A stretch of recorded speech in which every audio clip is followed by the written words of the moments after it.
Okay, so for this project, we're going to be designing a vector graphic wall art. And so we're going to be doing this modeled after Aaron Draplin's Thick Line series. And so if you take a look right here at Draplin.com, you can find this poster series that he's done.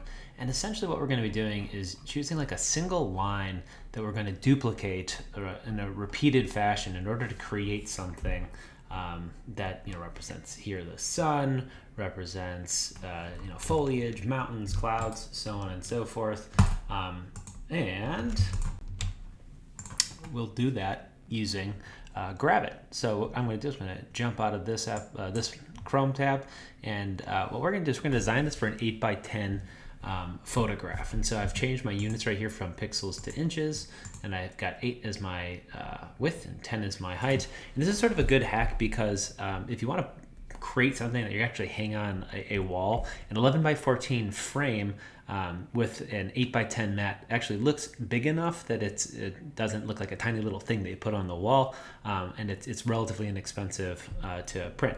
You could, of course, set the dimensions to whatever you want because this is a vector graphic, so it's going to be scalable. Your aspect ratio, of course, is going to be something to take into consideration, but we're going to hit create. And so what I'm going to do is sort of show you one version of what this might look like, and I'm going to create sort of a lightning bolt graphic that's sort of following the style and inspiration of the Aaron Draplin Thick Lines series. So the first thing that I'm going to do is I'm going to create a rectangle, and there is no paint bucket fill in vector graphics programs, but you can simply just create a rectangle that is the size of the artboard, like so. I'm going to have no border, and if I double click right here, let me just actually change the fill color right here. I'm going to choose this blue, but I'm going to make it a dark sort of navy. My Thick Lines design is going to be sort of Glumbrick South inspired, and we're the Titans, and so I'm going to create a lightning bolt, which is part of the iconography of our school. I'm then going to lock this layer because I don't want to accidentally move it. The next thing that I'm going to do is grab my pen tool right here, and I'm going to create a sort of diagonal zigzagged sort of lightning bolt shape that you'll see right here. So I'll click, and I'm going to create my first anchor point. I'm going to sort of come down here, and then click again, and I'm going to create a straight line, just a little one right here to sort of represent, like a lightning bolt. I'm going to try to follow that same diagonal. It doesn't have to be perfect. I'm going to go sort of a similar distance away right here. I'm going to come down to the bottom of my screen like so. And then in order to disconnect, I can press escape on my keyboard. And then I'm going to use my selection tool, or pointer tool is what they call it in Gravit. I'm going to click on the path that I just created. I'm going to drop down the border, and I'm going to boost this to, I think, 100 is what I want for starters. Yeah. So you can see that it's 50 pixels on either side of the path. And then I'm going to change the border color right here to this orangish sort of shade.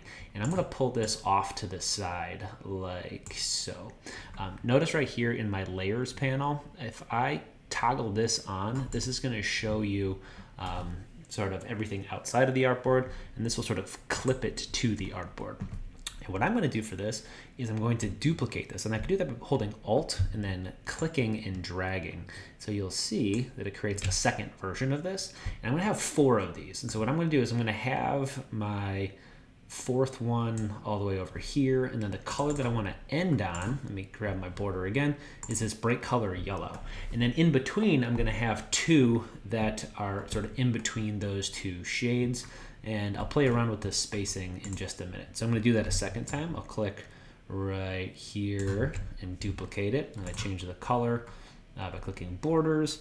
I'm going to slide this over just a little bit, and then I'm going to do that one more time like so. You'll see I'm going to have some ordering issues that I have to address in just a moment, but I'm going to go ahead, click on my border color, grab the yellow, and then back it off towards the other color like so. Okay, so now what I want to make sure of is that this one is arranged so that it's at the front, just in case it's not. All right, so now you can see that I've got these 4 lightning bolt sort of shapes, and I'm going to sort of click and drag across all of them to select all of the paths. and then I'm going to use this horizontal distribution right here, but I want to hold shift and unselect the rectangle, which actually, you know what, I locked this so the rectangle is not selected. So now I'm going to distribute horizontally. So now they're evenly positioned left to right. And then I'm going to right click and I'm going to group this. So now if I click off of this and then click on just any one of these, it would select all of them. And so now I'm going to center the whole thing on the document, and it looks kind of cool, but I actually think it's going to look even cooler if I move it like so. Now, one thing that you noticed is that I have to do one other thing. I'm going to ungroup this, and I'm actually going to use this alignment property, align middle, so that they're all aligned together relative to each other. Then I can group this. Let me go to group selection, and then I'm going to align this to the middle. When there's only this one thing selected, it's going to align it relative to the artboard. Alrighty, and I'm going to slide this to the right like so.